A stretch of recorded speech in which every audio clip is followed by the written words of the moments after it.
Welcome back to Movie Bites. Today, I am going to show you a 2015 romance fantasy movie titled Age of Adeline. Fair warning, we've got spoilers ahead. So sit back, relax, and enjoy. The film unfolds in the year 2014, with a mysterious and alluring woman exiting a cab.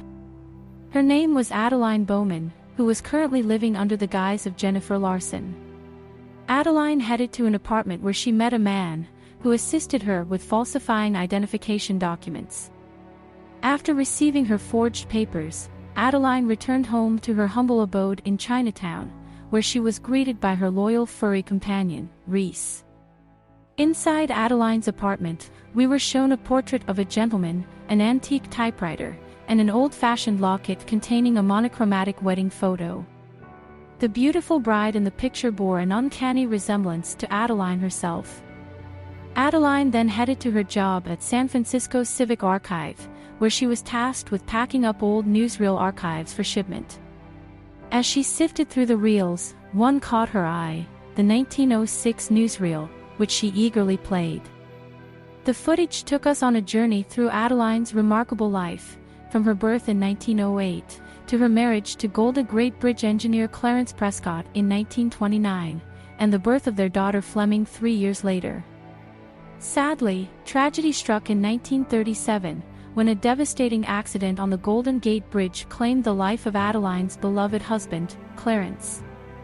Then, just 10 months later, Adeline's car crashed into a road fence, tumbling down a hill into freezing waters, causing her to fall into a hypothermic state. Suddenly, a bolt of lightning struck her car, sending an enormous electric current of 60,000 amperes through Adeline's body, miraculously bringing her back to life. This incident not only revived Adeline, but also bestowed upon her the gift of eternal youth. She became immune to aging and remained youthful for decades, as evidenced by her unchanged appearance in the year 2014. At the time, Adeline had yet to realize her unique ability to remain youthful. Initially, she believed it was due to a healthy lifestyle and good genetics, but it became increasingly abnormal when she started looking more like Fleming's sister than her mother.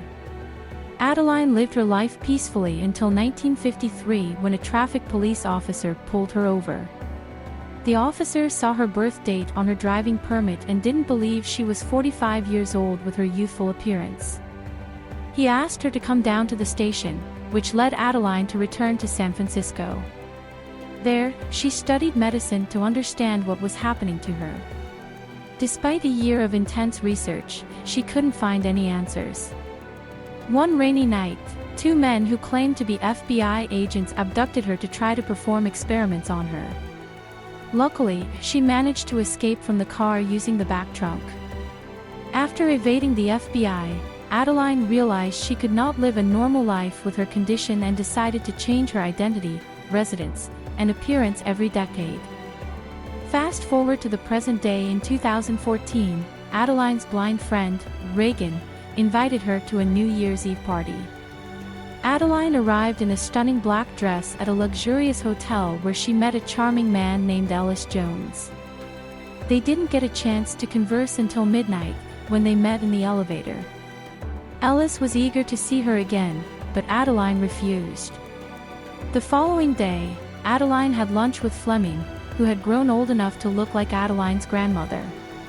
While having a casual chat over lunch, Fleming told Adeline about her plan to move into a retirement home, which Adeline did not like. The next day, while working at the Civic Archive, Adeline was surprised to see Ellis again. He took this chance to invite Adeline on a date once again. While initially reluctant, Adeline agreed, with the condition that he took her somewhere she had never been before. Ellis accepted the challenge and took her to a historical site, which impressed Adeline. During their date, Adeline told Ellis about her plans to move out of San Francisco soon. Hearing this, Ellis made Adeline promise him a second date. On their second date, Adeline went to Ellis' apartment for a dinner date. After their dinner, Ellis told her about his father, who was an astronomer. He also revealed that he had met her even before the New Year's Eve party and was captivated by her back then. He then took the opportunity to kiss her. At first, Adeline felt hesitant to act on her feelings due to her condition, but eventually surrendered herself and spent the night with Ellis. The next morning, while going to work, Adeline passed a park and saw a bench, which made her reminisce about a man waiting for her.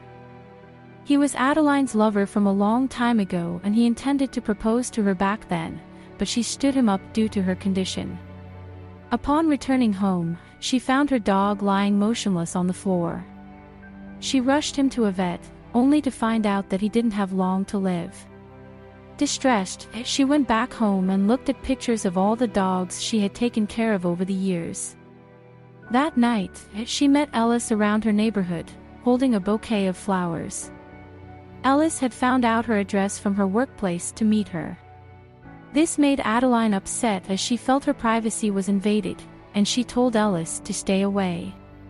The following day, Adeline met with Fleming and sought her advice about Ellis, which Fleming wholeheartedly encouraged her to pursue. This made Adeline feel remorseful for her rude behavior towards Ellis the other night, and she went to apologize to him. They then went on a romantic date to a drive-in theater, during which Ellis invited Adeline to his parents' 40th anniversary party. The next day, Ellis and Adeline picked up his sister Kiki and went to meet Ellis' parents, William and Kathy. However, as soon as William saw Adeline, he called her by her real name, leaving Adeline shocked. She quickly composed herself and told him that her name was Jennifer. Adeline also explained that he might have mistaken her for her mother, who had passed away a few years ago, shocking William even more. After the party, William went back to his room and reminisced about the time he first met Adeline when he fixed her car. They quickly fell in love and traveled together often. It turned out that William was the man who had been stood up by Adeline in the park back then. The next day, during breakfast, William shared his memories of Adeline. As he was singing her praises, his wife Kathy got angry and left the dining room. Kathy felt like a second option to him, which he denied and reassured her that he loved her. That night, the family gathered for a tabletop trivia game. During the game, Kiki mentioned a comet that William had discovered, which he had named Della. Adeline quickly realized that he had named the comet after her fake name from when they first met. She held back her tears and continued with the game, which ended with her beating William, ending his winning streak and surprising everyone. After the game, Adeline went for a stroll and came across William, who was stargazing. They had a little chat, and William told Adeline that he had planned to propose to her mother back then. Adeline then confessed that her mother had also loved him. When Adeline returned to Ellis' room, he confessed his feelings to her. Hearing this made Adeline happy. However, she was still worried about her condition and the possibility of losing love. Therefore, she could only respond with smiles.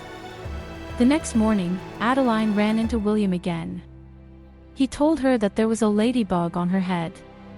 As he helped her remove the bug, William noticed a scar on Adeline's wrist, which was similar to the scar that his old girlfriend had. He remembered clearly as he had been the one who had stitched the wound and even had a picture of her with her hand bandaged. William finally confronted Adeline and pressed her for the truth. After much pressure, Adeline broke down and revealed her condition and the reason she had left him. William then asked her if she would leave Ellis the same way, which overwhelmed Adeline, as she didn't wish to leave Ellis but don't know if she's allowed to stay by his side with her condition. She quickly returned to the house, packed her bags, and left a note for Ellis. She then stole his car and drove away as William tried to stop her. When Ellis saw the note, he was heartbroken and confronted his father. He quickly packed his things and went to look for Adeline, trying to call her several times, only to be ignored. As Adeline drove down the road, memories of her past came flooding back, and she found herself reminiscing about the countless times she had to run away. However, something inside her urged her to stop running away and settle down with love, even with her unusual condition. Just as she made up her mind to do so, she found herself at the same spot where her accident had taken place decades ago. She called Fleming to inform her of her decision to stop running away, but fate had other plans. As soon as she ended the call, another car collided with hers, leaving her motionless and stranded. The temperature had dropped, and snow had started to fall. Adeline went into hypothermic shock, and her heart stopped beating for the second time. It seemed like the end for her until Ellis arrived at the scene and performed CPR, bringing her back to life. Soon after, paramedics arrived and used defibrillators, which sent 750 volts of electricity through her heart, reviving her once again. After the incident, Ellis made an apology to Adeline for confessing his love too hastily at the hospital. However, before he could finish his statement, Adeline stopped him by kissing him passionately and confessing her own feelings for him. In the midst of the kiss, she confided her unique condition to Ellis, informing him that she had lived for 107 years. Despite the shock of this revelation, Ellis kept his composure and even found humor in the situation, which greatly relieved Adeline. A year later, the couple tied the knot and began living together in joy and harmony. As they prepared for a New Year's Eve party, Adeline discovered a single gray hair on her head. The sight of it caused her to tear up in relief, knowing that she was finally free from her curse. Thanks for watching. Don't forget to subscribe and turn on notifications so you don't miss our next videos.